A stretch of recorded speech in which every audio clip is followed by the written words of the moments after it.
Bom dia, queridos alunos do terceiro ano A e B. Estamos aqui para mais uma aula de História. Essa aula que nós vamos ter hoje vai ser um pouco diferenciada. Por quê, tia Clécia? Porque nós vamos fazer uma revisão para a prova de História. Na próxima semana, começa a nossa semana de prova, do dia 1º ao dia 5. As provas, elas vão ser liberadas vai ficar liberada a semana inteira.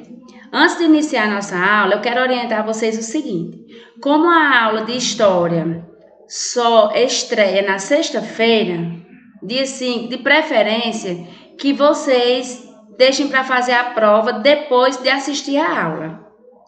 Ou seja, assistam a aula primeiro pela manhã, no dia 5, que é a sexta-feira, e depois de assistir a aula, vocês fazem a prova de História, tá certo? É uma orientação, porque aí você já tem assistido a aula, que é justamente essa aula que eu vou passar para vocês agora. Essa revisão vai ser uma revisão com tópicos dos textos que nós estudamos, tá certo? Porque a anterior já foi uma revisão e com a correção das atividades, e agora a revisão com tópicos dos textos. Tá certo? Então, vamos iniciar a nossa aula.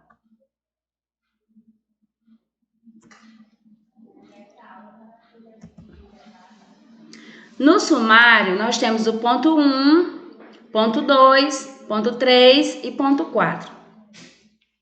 No ponto 1, município. Que espaço é esse? Tia vai apresentar para vocês um tópico que refere-se às páginas 5 e 6. No ponto 2, a administração do município, os tópicos das páginas 8 e 9. No ponto 3, as diferentes formas de trabalho no município, tópico da página 11. Ponto 4, trabalho e tecnologia no espaço urbano, tópico da página 15. Iniciando o primeiro tópico. Município, que espaço é esse? Anteriormente, estudamos como surgiram as cidades e ainda as diferenças entre espaços públicos e privados. Vamos estudar o município, o que é e como está organizado. Na maioria dos municípios brasileiros, há um espaço urbano, ou seja, a cidade, e o espaço rural, onde existem plantações, vilas e muitas paisagens naturais. Então, quando nós iniciamos falando anteriormente, significa dizer que no primeiro bimestre nós estudamos como surgiram as cidades, que muitas cidades surgiram a partir de uma vila, a vila foi crescendo, se desenvolvendo e se tornou cidade. E estudamos anteriormente também, nessa mesma apostila que nós estamos agora, as diferenças entre espaços públicos e espaços privados, que os espaços públicos é de acesso a todas as pessoas e que você não precisa pagar nenhum valor para frequentar esses espaços públicos. E os espaços privados são espaços onde você vai pagar uma taxa ou o ingresso para a entrada, dependendo de qual seja o evento e qual seja o local.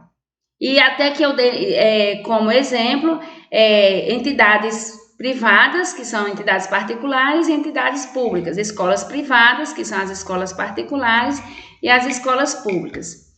O município, ele é organizado com espaço urbano e com espaço rural. É o que forma o município. No espaço urbano, a gente sabe que compreende a cidade. Tudo que existe na cidade, que pertence à cidade, é o espaço urbano. E o espaço rural é onde existem plantações, vilas e muitas paisagens. É aquele espaço onde tem mais a paisagem natural, contato mais com a natureza, com as plantações, com os animais. E os locais de moradia são bem diferenciados da cidade, certo? Então, vamos passar para o próximo tópico. A administração do município. Então, vamos voltar aqui no nosso estudo. Quem é que está à frente da administração do município? Os responsáveis pela administração do município são o prefeito e os vereadores. Essas pessoas são eleitas pelo voto do povo, da população, para trabalharem em mandato que dura 4 anos. Vejam só, os responsáveis são aquelas pessoas que estão à frente da organização do município, de administrar perante a lei, né? E de acordo com o voto das pessoas, que as pessoas que escolhem, nós escolhemos, a população que tem o acesso ao voto é que escolhe quem será o prefeito, os vereadores para administrar o município, não é isso? Então essas pessoas, através do voto do povo, elas são eleitas para administrar o município e tem um período para trabalhar de 4 anos. Com o resultado das eleições, fica durante um mandato de 4 anos para administrar o município. Uma das responsabilidades do prefeito é administrar a verba pública, isto é, manter sob controle o dinheiro arrecadado para que seja bem usado em benefício da população e do município. Então, essa verba pública, gente, é justamente o dinheiro que vem do governo estadual, federal, de acordo com o que vai ser aplicado no município, e aí cabe ao prefeito a responsabilidade de administrar esse dinheiro, essa verba pública, administrar de tal forma que seja em benefício da população e do próprio município. Além dessa responsabilidade, o prefeito tem várias atribuições: fornecer saneamento básico e transporte público, construir e manter em bom funcionamento creches, escolas, praças e parques municipais, que são alguns exemplos dessa responsabilidade, dessas atribuições da responsabilidade do prefeito.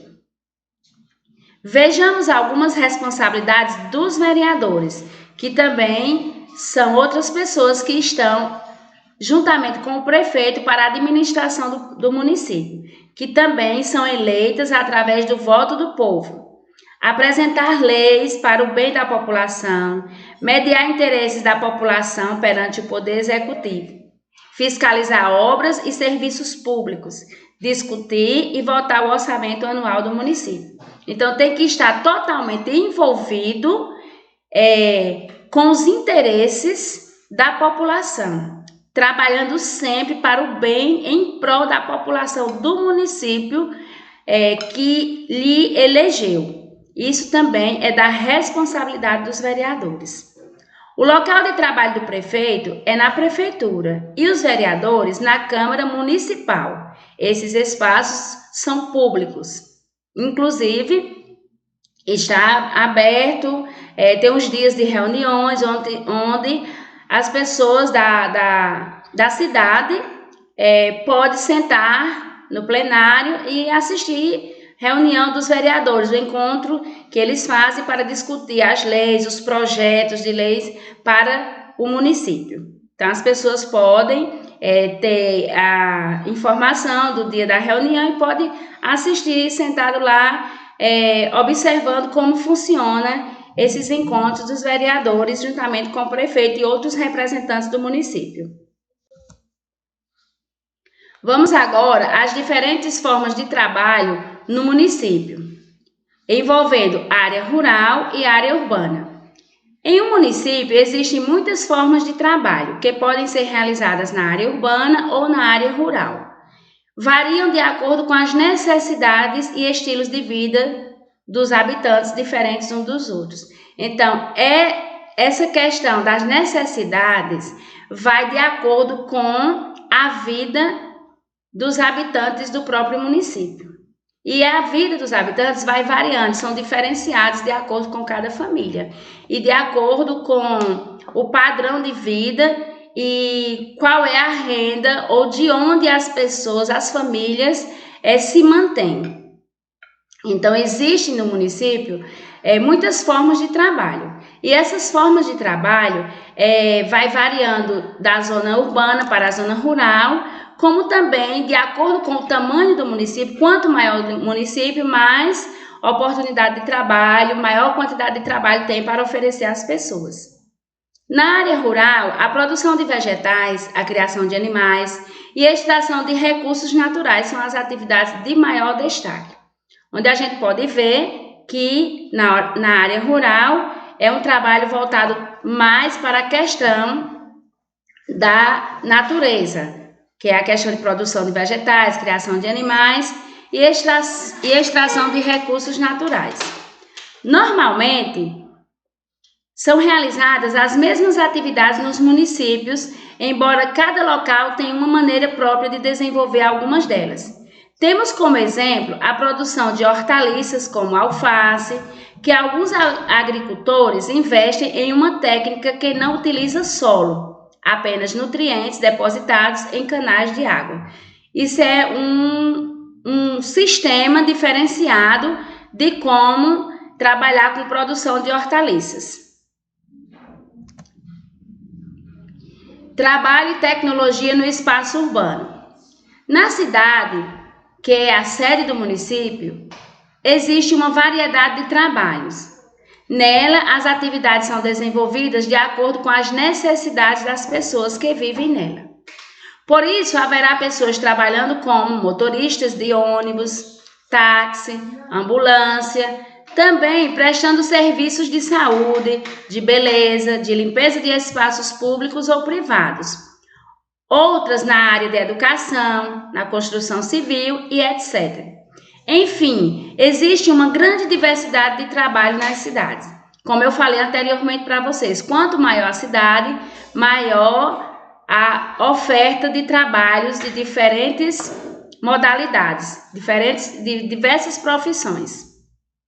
E isso facilita também o bom desenvolvimento do município. E acredito também que atende à necessidade de várias famílias. Ao observarmos as cidades na atualidade, muitas vezes não percebemos as transformações que ocorreram com o passar do tempo nesses espaços. Porém, cada município tem uma história sobre os trabalhos que movimentam a vida dos habitantes. Então, é importante quando a gente observa as cidades, não é? Se a gente observar, por exemplo, começando pela nossa cidade, há alguns anos atrás, principalmente as pessoas adultas, você conversando com uma pessoa adulta, ela vai passar para você, através da observação dela, o quanto a nossa cidade vem se desenvolvendo, vem crescendo, vem surgindo empregos, vai ocorrendo as mudanças e vai fazendo parte da história do município. Ela vai se desenvolvendo, vai aumentando a população, vai aumentando a oferta de trabalho, o comércio vai se desenvolvendo e por aí vai. E isso é muito importante porque traz uma melhor qualidade de vida para os seus habitantes. Então, vejam só, a nossa aula hoje, como eu falei para vocês, foi um pouco diferenciada, porque eu destaquei tópicos dos textos que nós estudamos sobre o assunto de todas as aulas. Na aula anterior foi feita uma breve revisão com correções. Hoje é mais uma aula de revisão para que vocês tenham bom estudo para fazer a prova de história. Não vai ter atividade de casa, por quê, tia Clécia? Porque a atividade de casa para vocês é o estudo para a prova, tá certo? Então, leiam novamente, vejam várias vezes essa aula, quantas vezes você sentir a necessidade. Voltem a revisar as atividades, fazendo leituras de alguns textos que você ainda tem dúvida, além desses tópicos, as atividades que foram corrigidas e tenham bons estudos, certo? Boa compreensão, bom aprendizado, que todos terão um resultado excelente na prova. Boa sorte a todos e até a próxima aula, se Deus quiser.